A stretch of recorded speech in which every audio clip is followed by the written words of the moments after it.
Journalists' Day in Iran. On the 8th of August 1998, the Taliban militants killed 8 Iranian diplomats and an IRNA correspondent in Mazar-e-Sharif in northern Afghanistan. Since then, August 8 is named Reporters' Day in Iran, in memory of Mahmoud Saremi, the correspondent of the Islamic Republic news agency, IRNA, killed in this attack. We sat with Hamid Reza Emadi, a man who knew Saremi.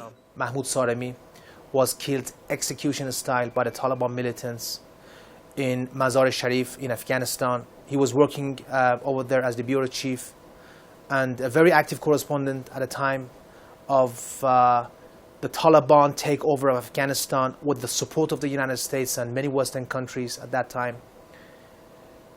He was murdered by the same militants who killed my colleague Maya Nasser 14 years later in year 2012 in Syria, in Damascus area.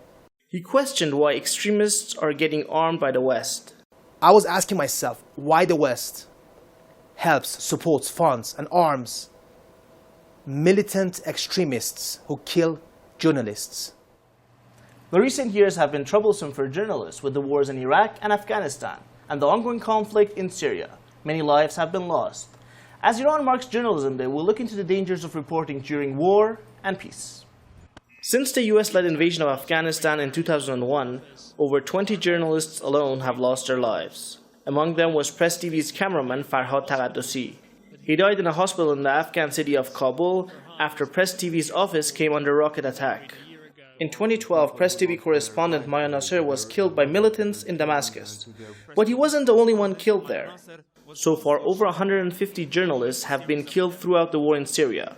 The deadliest war for journalists is still Iraq, with 230 media workers killed since its occupation by the US and its allies.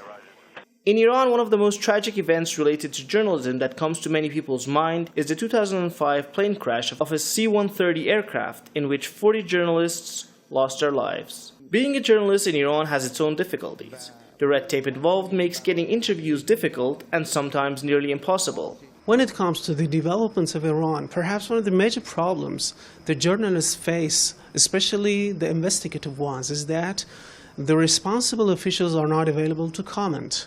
By that, they're simply setting the stage for our rivals to make news about our country, and you can imagine what the results would be.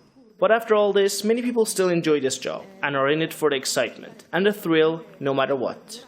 About the attractiveness of journalism, I can say that it's very interesting and exciting, dependent on how much danger you're willing to take and how much excitement you're willing to put up to.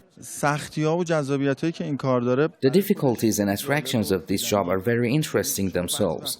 For example, you might report on a tragic event and right after you have to report a celebration somewhere else and you have to get the feel of each. For example, war reporters, when you see them reporting, any second in the war zone, a tragedy can happen to them. Journalists report from war zones to sports stadiums, and the danger they undertake every day is for the news they want people to see. Pedram Khayadadi reporting for Press TV in Tehran.